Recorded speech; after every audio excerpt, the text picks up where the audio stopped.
Hello, BookTube. This is Alan. I was looking at Brian over Bookish and Sean the Book Maniac, and they both did this tag. It's the longest book I read tag, and it was original done by Joey of Game of Authors. And the tag goes from the years 2010 to 2019. The problem with the with this is that I'm on a Goodreads page only started in 2012. So I'm going to start with 2012. And there's a problem with 2012 is that I gave the book away. It's and so you have to trust me on this one. It's Supreme Power Franklin Roosevelt versus the Supreme Court. It's by Jeff Cecil, and it was 656 pages. The book details the Supreme Court had just U.S. Supreme Court just moved into the new building. Franklin Roosevelt was starting all these New Deal uh, things, and to get the economy going. And the Supreme Court basically just said, no, you can't do this, you can't do this, unconstitutional, that's unconstitutional, and these different acts that FDR was trying to put in place. And and so you had this battle going on, and one of the persons on FDR's cabinet said, "Oh, I come up with a great idea. The Constitution says that the Supreme Court has limited, doesn't say how many members are on there." And so FDR decided to pack the Supreme Court to get his, excuse me, excuse me, his New Deal things acts through the Supreme Court. One of the members of the Supreme Court even called, said he was not going to leave the Supreme Court until this crippled SOB leaves the White House. And so he threw this deal, and that went to the U.S. Senate, where the John Nance Garner, and it was supposed to be an amendment attached to the Supreme Court that you can have any members besides the 9. You can have stack the Supreme Court. You can have like 11 or 13 or 15. This is what FDR was trying to do.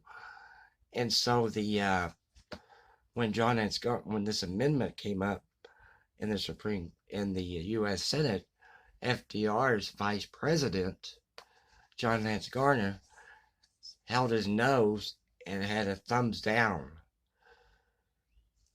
And so you can tell the relationship between the president and vice president wasn't very good. So that basically wasn't passed.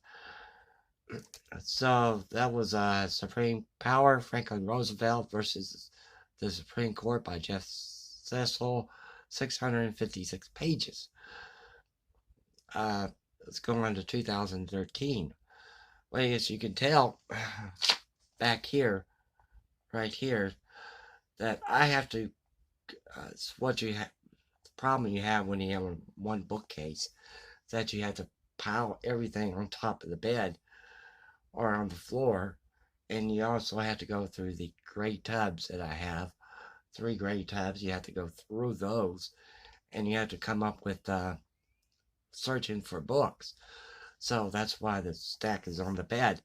The next one in 2013 is, let me reach back here, is this big thing. This is Robert Carroll's book. This is the Years of Lyndon Johnson, The Path to Power by Robert A. Carroll. It's came out by Alfred Knopf, and this is a Book of the Month Club edition. This came in at 700 and 68 pages, and it just tells us it's starting off his life, what's going on in the hill country down in Austin, his parents, his grandparents, that life was going on there, and how LBJ, when he went, and you can understand LBJ's personality when you're reading this book, because when he went to school in university, LBJ knew who was in power and made friends with that person that was in power. That way, he could get some benefits. He said, "Oh, I know this person," and and kind of just an acquaintance with the person who is in power. It's very smart to do that, and it also tells about him running for the U.S. Congress, his marriage to Lyndon Bird Johnson, Lady Bird Johnson, excuse me.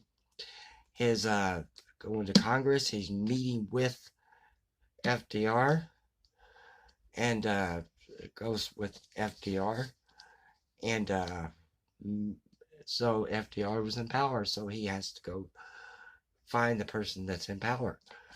Very smart.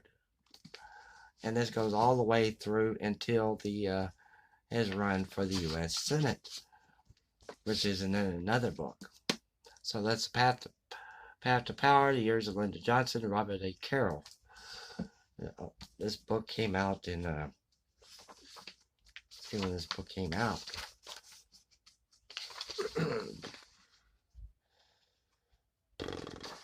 And one of the things that LBJ did was that a lot of people didn't know is that your congressmen and your senators are actually supposed to bring the bacon home, bring the money home, so your state can have improvements, have jobs, have employments, employees, and things of this nature.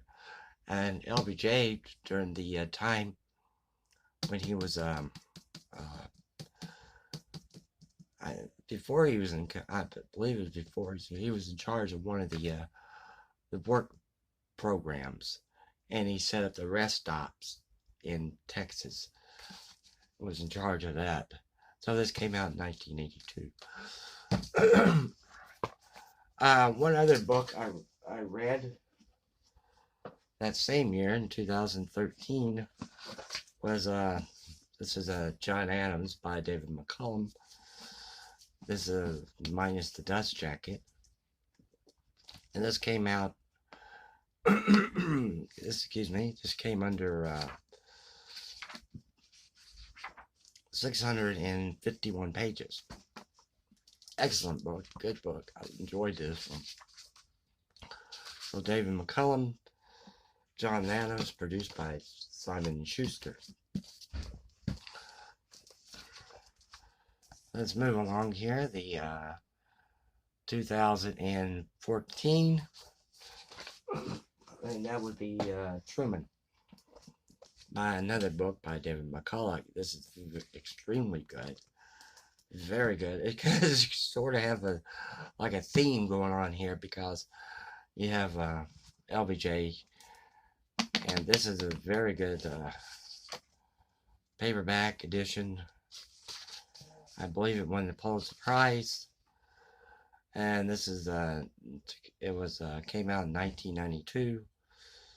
So yeah, this is a very good book, and it comes in just a little over 1,000 pages. No, just 992 pages. So this is a very good book. It's Truman, David McCullough. This is very good. And I like the cover on this. So that was the year 2014.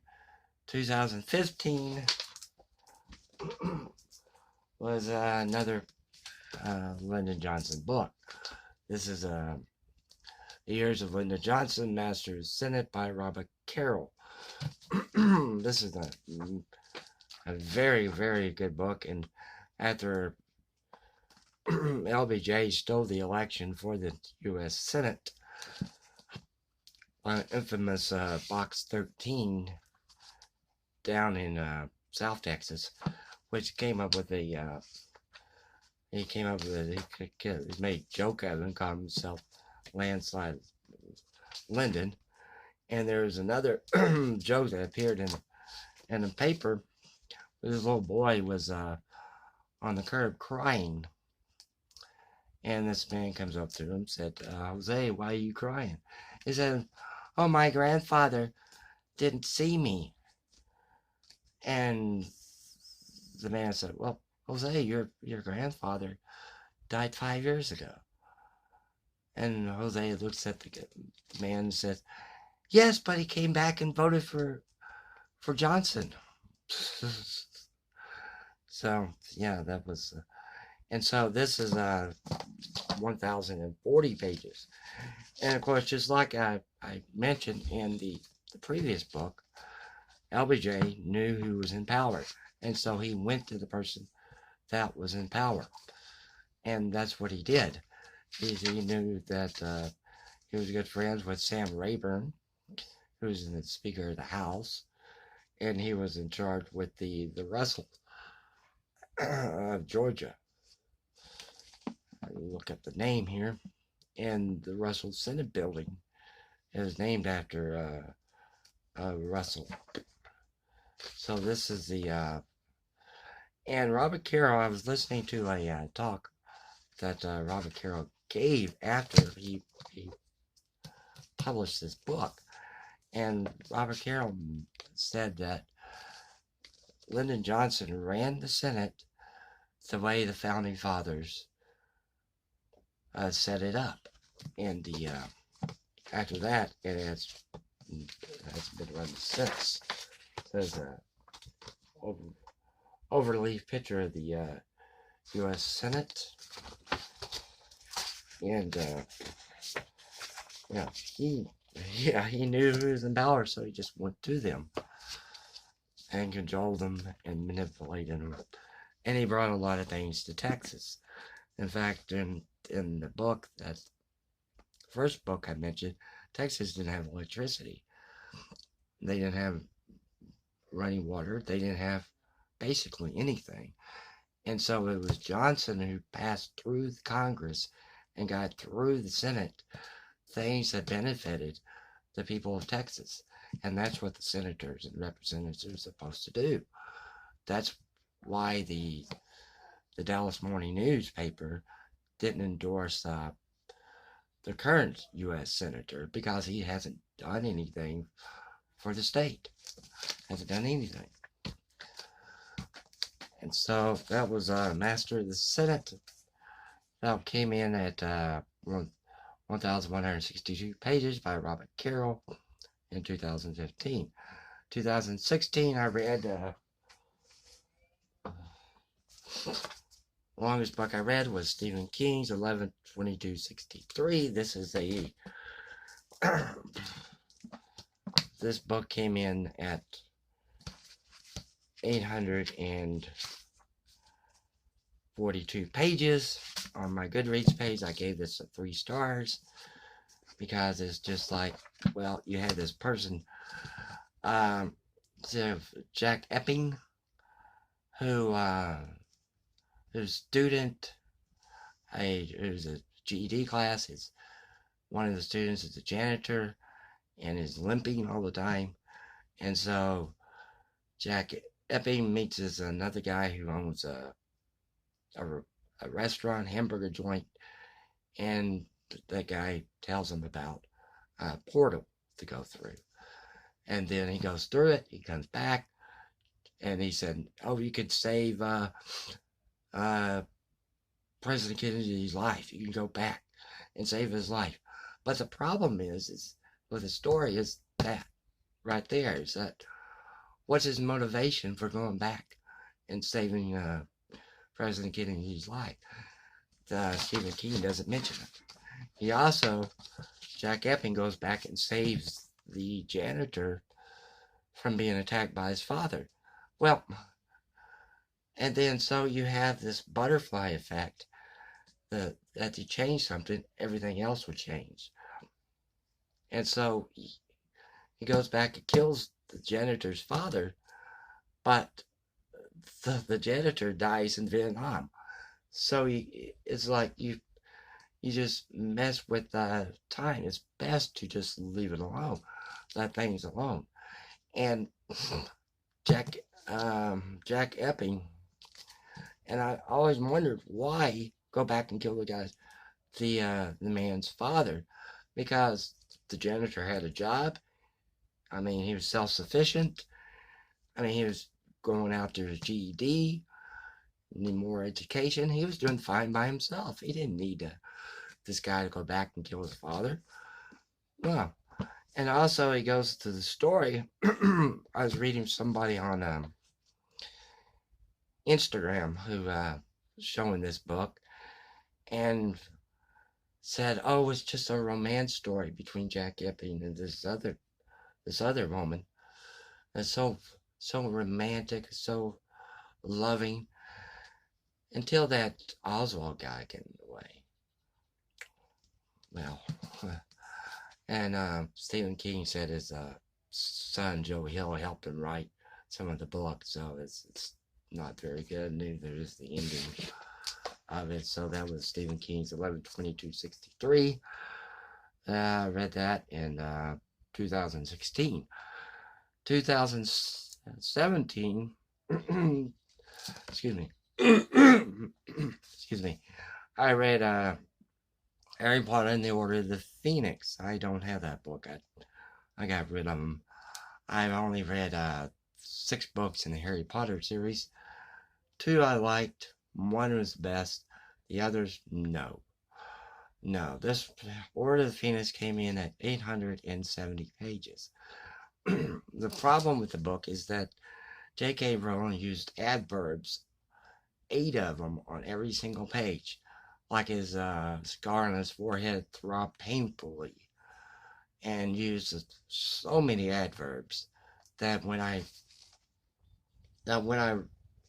wrote the review for the next book, which I can't remember the name of, when I wrote the review for the next book on my Goodreads page, I started out by saying J.K. Rowling found out that English is not taught at Hogwarts, so she had to go to a Muggle school in order to write year 6.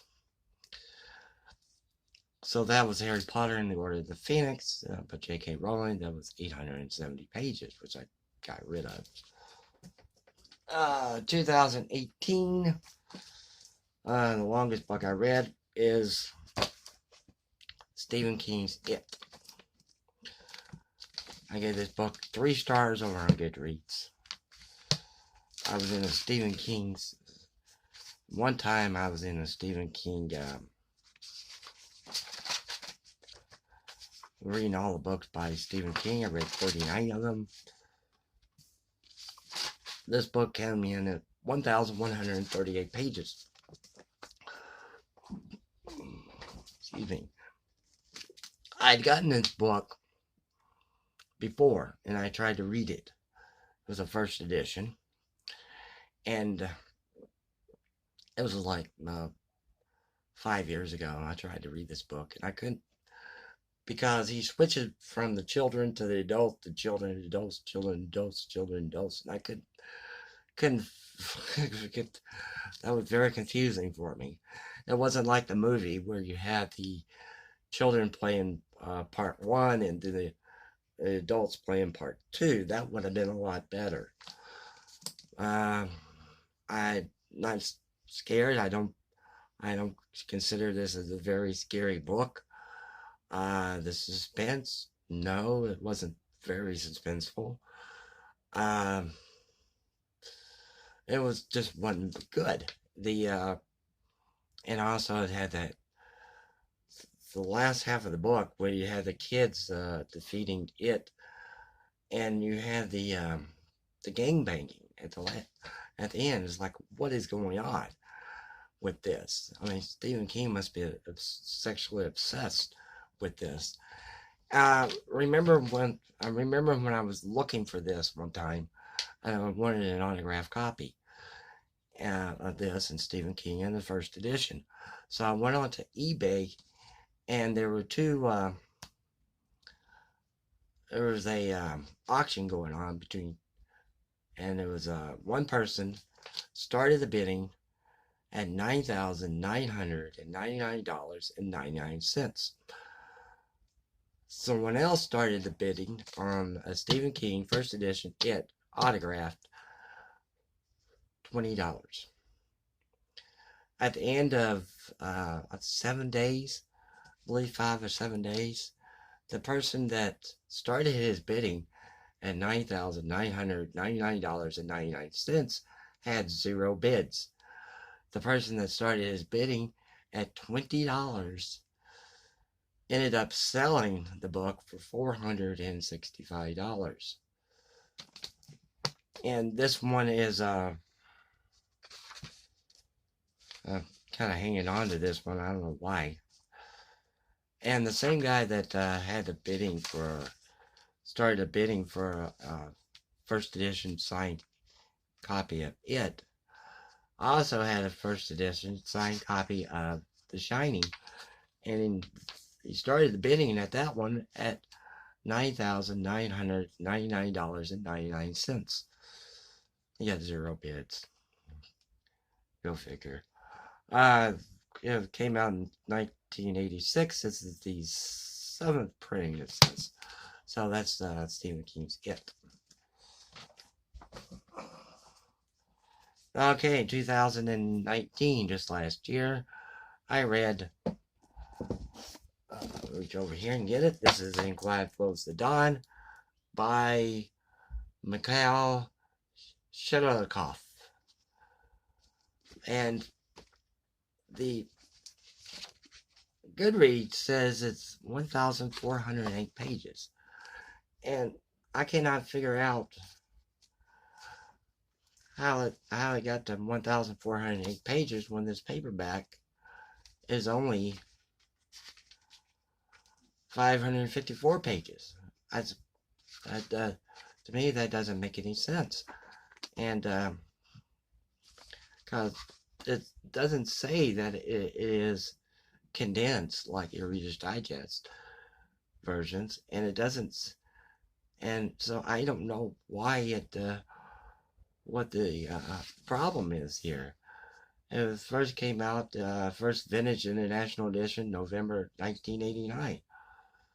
And it has 2 copyright dates, one 1934 and the other one 1961. But it doesn't say that it's condensed. And so I don't know, maybe it's a Goodreads problem they had when they said it was 1,408 pages.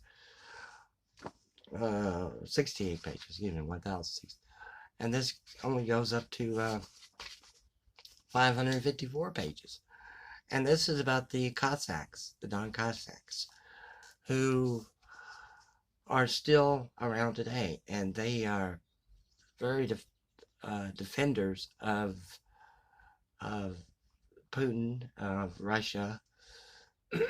And these are defenders of also the czars. So, and you have the during the revolution, this is about life. And there was a and in the book, Pete Seeger, who was a folk singer during the 1960s and the 1970s, came up with a song called Where Have All the Flowers Gone? And that song is taken from this book, because there's a line in here when the Cossacks are going to go fight and help defend the Tsar. There's a song in here which says, and it's in the book, and it's the wording that says, where have all the flowers gone? Long time passing. Where have all the flowers gone? Long time ago. Where have all the flowers gone? The girls have picked them, everyone. When will we? And Pete Seeger uses the words, when will they ever learn? But it doesn't say that in the book. So he read this book when he wrote the song. So that was In Quiet Flows the Dawn, which I cannot figure out how they got an extra, extra pages there. So this was the longest book I read tag. Hope you enjoyed this. Thank you for the comments. Thank you for the new subscribers. And please like and subscribe. And thank you very much. And happy reading.